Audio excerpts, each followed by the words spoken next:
Di tengah dinamika global yang terus berubah, dunia kini dihadapkan pada ancaman baru, kehancuran ekonomi berskala besar yang dipicu oleh perang dagang. Krisis ini bermula dari langkah berani Amerika Serikat di era kepemimpinan Donald Trump yang berambisi menempatkan negaranya di puncak rantai ekonomi global, seolah menjadi pemangsa utama dalam ekosistem perdagangan internasional. Kebijakan tarif impor yang diterapkan pemerintah Trump telah mengguncang hampir 180 negara, memaksa banyak pihak untuk mencari strategi baru agar bisa bertahan. Kini, muncul pertanyaan besar. Apakah Amerika benar-benar bisa memenangkan pertarungan ekonomi yang mereka picu sendiri? Atau justru mereka yang akan tergelincir dalam konflik yang mereka ciptakan?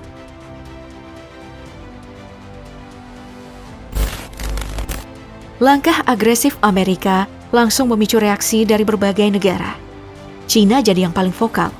Bagi mereka, tarif dari Amerika Serikat bukan strategi dagang biasa, tapi bentuk pemerasan. Alih-alih tunduk, China memilih melawan dan membalas kebijakan itu. Respon China pun memicu kemarahan Trump. Lewat unggahannya di akun X-nya, ia mengancam akan menaikkan tarif impor terhadap produk China hingga 50% jika negara itu tak mencabut tarif balasannya. Tenggat waktunya, 9 April 2025 kemarin. Dengan dua pihak sama-sama keras kepala, tensi pun memuncak. Kini tarif atas produk China telah menembus lebih dari 100%. Namun Beijing tak mundur. Mereka mempertahankan kebijakan tarif terhadap Amerika Serikat dan melarang ekspor 7 mineral langka ke semua negara. Bahkan, tarif terhadap barang Amerika Serikat dinaikkan dari 34% menjadi 84%. Seperti disebutkan sebelumnya, bukan cuma China yang kena, Uni Eropa juga jadi sasaran. Bukti bahwa Trump tak pilih-pilih. Bahkan Kanada, sekutu dekat Amerika Serikat, ikut terkena imbas. Langkah ini pun memicu kemarahan publik Kanada, yang kemudian membalas dengan kebijakan serupa. Perdana Menteri British Columbia David Abbey, seorang politisi sekaligus pengacara, menyatakan bahwa kebijakan Trump telah menempatkan warga Kanada dalam situasi serba tak pasti. Untuk menunjukkan betapa kecewanya masyarakat Kanada, Abbey mengumumkan rencana penerapan pajak bagi setiap truk asal Amerika yang ingin melintas menuju Alaska. Di sisi lain, Trump juga tak ragu mengincar Uni Eropa yang notabene adalah sekutu barat utama dalam upaya mempertahankan dominasi global. Tarif tajam yang diberlakukan Amerika justru memperburuk hubungan kedua pihak. Apalagi sebelumnya, Amerika Serikat telah mundur dari perannya sebagai pendukung utama Eropa dalam konflik Ukraina.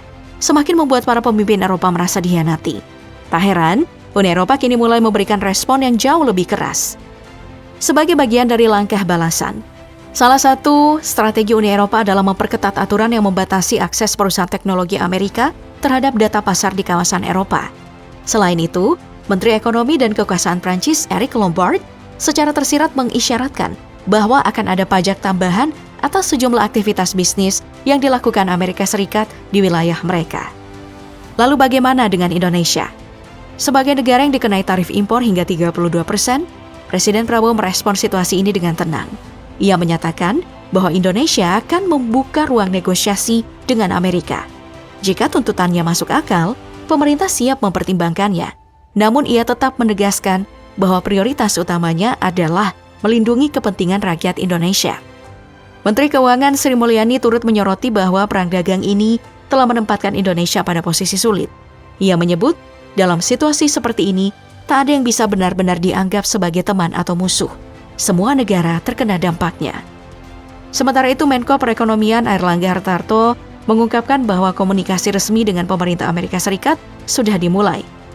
Menurutnya, Amerika terbuka untuk melanjutkan pembicaraan terkait jalan keluar terbaik bagi kedua negara.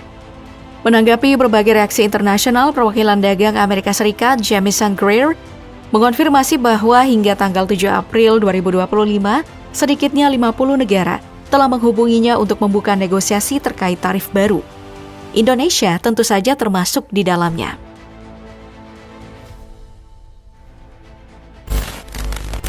Melihat arah perkembangan yang terjadi, perang dagang global kini memasuki fase yang sangat menentukan. Amerika Serikat dalam upaya mempertahankan dominasinya, melancarkan gelombang tarif impor secara besar-besaran ke berbagai penjuru dunia. Dan dari semua targetnya, China menjadi sasaran utama dalam strategi agresif ini.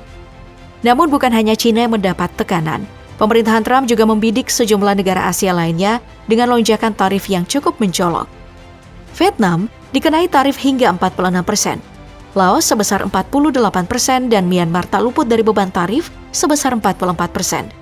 Sementara itu Indonesia yang kini dianggap sebagai bagian dari kekuatan ekonomi baru memulai keanggotaannya di BRICS juga ikut terseret dalam pusaran ini dengan kenaikan tarif impor mencapai 32%.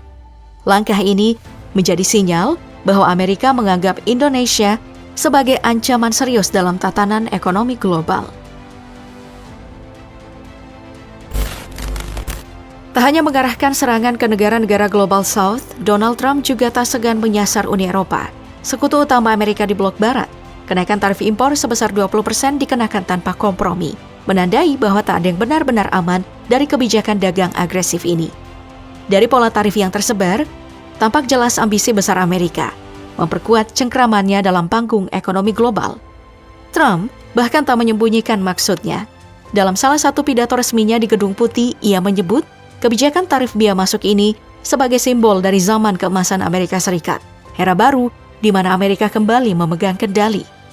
Di balik langkah ini, Trump meyakini bahwa lonjakan tarif akan berdampak langsung pada penguatan sektor industri dalam negeri. Ia juga melihat peluang besar terbukanya akses pasar ke luar negeri, sekaligus menyingkirkan berbagai hambatan yang selama ini dianggap menghalangi dominasi Amerika dalam perdagangan internasional.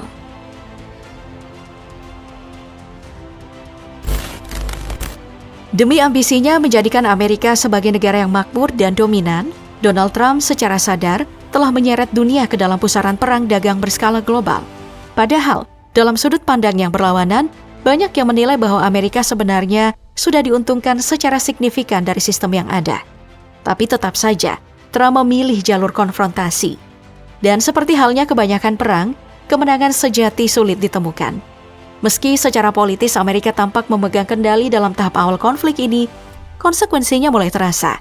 Salah satu dampaknya itu berasal dari kebijakan tarif yang diberlakukan secara luas, bahkan hingga ke wilayah terpencil dan nyaris tak berpenghuni.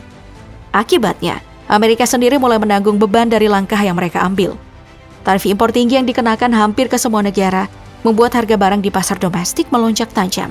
Ia memukul daya beli masyarakat, terutama kalangan menengah ke bawah.